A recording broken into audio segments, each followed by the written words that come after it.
Welcome back to the 17 News at Sunrise podcast, where we share your news on your schedule. Working in the spirit of the Golden Empire, this is 17 News at Sunrise.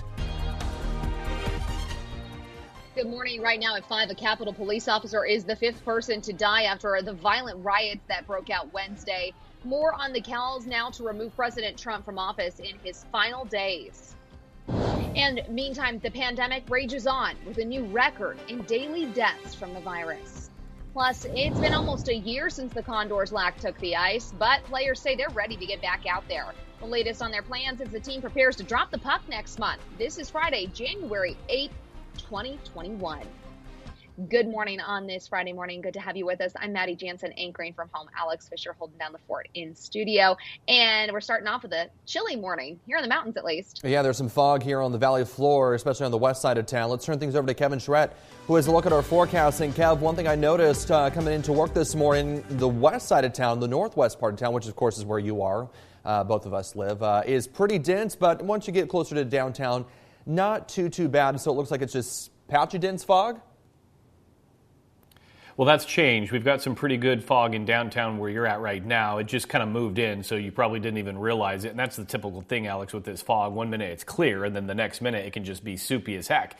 And as we take a look at our camera network right now, you'll see this fog, and you can see downtown Bakersfield. It is starting to get a little bit soupy there. 99 South is still looking good. Airport Drive, you can see some fog there. And also Mohawk at Rosedale, we have some soupy fog starting to develop. So this is typical when we see fog. Sometimes it can be patchy, and you can see on our current visibility the thickest of this fog is more north of Kern County. I've kind of enhanced this color scale so we can see that, but definitely seeing some fog down in around the valley.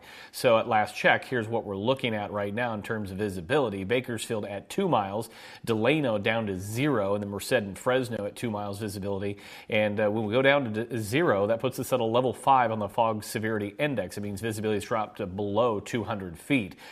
So we're on the edge right now of level 2 for Bakersfield if that drops to 1 mile or less. Here's a look at the dense fog advisory. It will be in place now until 11 a.m. And this is what it looks like right out your studios there, Alex. And yes, it is a little bit foggy. We've got a temperature right now 39, a north wind at 6. And as we take a look at the overall forecast today, we will start out with some fog and some clouds and then clear things out throughout the afternoon with upper 50s. And then Tehachapi, your observation side of the airport is still down, so I don't have any current readings. I may be relying on Maddie this morning for a current temperature out of Tehachapi, but you can see throughout the afternoon looking sunny and temperatures in the 50s. I'll continue to track this fog and have more coming your way in just a bit.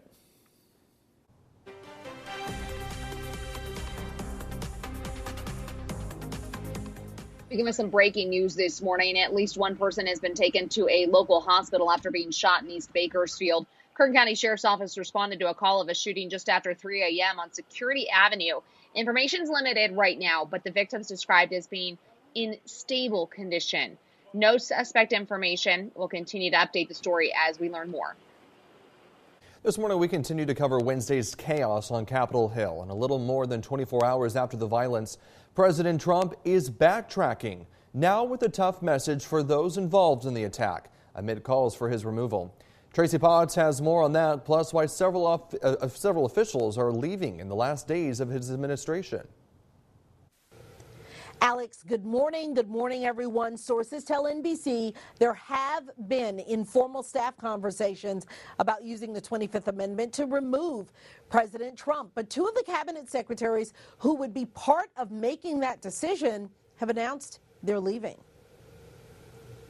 And confidence in all. In a new White House video, President Trump acknowledges Joe Biden's victory. A new administration will be inaugurated on January 20th. And changes his message to rioters who broke into the Capitol. To those who broke the law, you will pay. More than 200 lawmakers want the president removed or impeached for inciting the riot, including one Republican. The president is unmoored from reality and from his oath. Democrats have written articles of impeachment, hoping to act in the 12 days before Biden's inauguration. He unleashed an all-out assault on our institutions of our democracy from the outset. The vice president and the cabinet won't invoke the 25th Congress Congress should come back in session immediately and impeach the president. Even Republicans who don't want the president removed agree he bears some responsibility. His angry rhetoric was reckless. His actions were the problem, not the solution. More than half a dozen administration officials have resigned since the Capitol attack, including Transportation Secretary Elaine Chao and Education Secretary Betsy DeVos, some specifically citing President Trump directing angry mobs to march to the Capitol and fight. I can't stay here, not after yesterday. Capitol Police Chief Stephen Sund also resigned under fire for failing to prevent the massive security breach. And overnight, we learned a fifth person died, a Capitol police officer. The department says he went back to the office and collapsed after physically engaging with some of the protesters. I'm Tracy Potts, 17 News. That is the subject of today's 17 interactive feedback poll. Today we're asking, do you agree with calls to remove President Trump from office before January 20th? You can call or text us at 661-888-4617. Press 1 if you do agree to. If not, you can also text, tweet, email, or Facebook your comments, and we'll have a look at the results coming up a little bit later today. This morning, the investigation continues into the chaotic events that occurred at Capitol Hill, and now we're getting a closer look at the people who stormed that building. Several photos were released yesterday by Washington, D.C.'s Metropolitan Police Department. The photos show persons of interest that were allegedly involved in the riots at the Capitol. The people shown face charges of unwanted entry, and some may face potential felony crimes. Police are asking the public's help in identifying them and ask them to contact police if they recognize anyone. Facebook has extended its ban on President Trump's account indefinitely. CEO Mark Zuckerberg announced the move on his Facebook page Thursday morning. Zuckerberg's statement says, in part, the shocking events of the last 24 hours clearly demonstrate that President Donald Trump intends to use his remaining time in office to undermine the peaceful and lawful transition of his power to his elected successor, Joe Biden. Zuckerberg explained that the risks of allowing the president to continue to use their services during the next 2 weeks were simply too great. Also making headlines around the nation, President-elect Joe Biden and Vice President-elect Kamala Harris will announce their economic and jobs teams today in Wilmington, Delaware. Biden will nominate Rhode Island Governor Gina Raimondo as Secretary of Commerce. She was the first woman to be governor of the state. He will also nominate Boston Mayor Marty Walsh as Secretary of Labor, who, if confirmed, would be the first union member to serve in the role in 50 years. Isabel Guzman will be nominated as Small Business Administrator, and Don Graves will be the nominee for Deputy Secretary of Commerce. All right, meantime, back here at home, and the search continues. The California City Council met yesterday to approve an additional $25,000 reward in the search for two boys reported missing more than 2 weeks ago. 3-year-old Oren and 4-year-old Orson West were reported missing December 21st. That's 18 days ago. Businesses have offered rewards totaling $25,000 to anyone who can help find the boys. The City Council yesterday approved the proposal to match that reward with city reserve funds. That information must lead to an arrest and conviction. Another search is planned this Sunday in Bakersfield near the intersection of Cottonwood Road and Casa Loma Drive. Anyone with information on the missing boys can call the California City Police Department at 760-373-8606.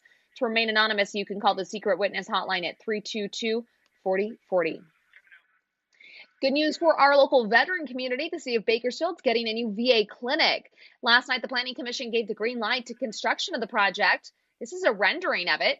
The nearly 40,000 square foot medical outpatient facility is set to be built in Northwest Bakersfield. The property at 5512 Knutson Drive is 9 acres.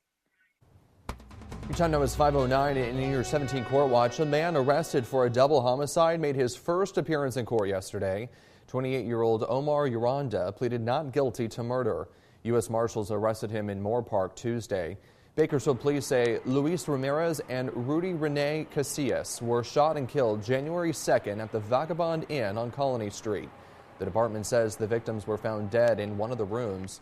BPD also arrested 25-year-old Mario Velasquez in connection with that shooting. KGET Business Watch is brought to you by Grapevine MSP Technology Services, the Valley's leading IT service provider. In your 17 Business Watch, a whopping 70% of consumers did some type of home improvement during the coronavirus pandemic. That finding comes from a new study released by Chinese electronics company Xiaomi. 7 in 10 consumers reported making changes in their living environment due to spending more time at home during the pandemic.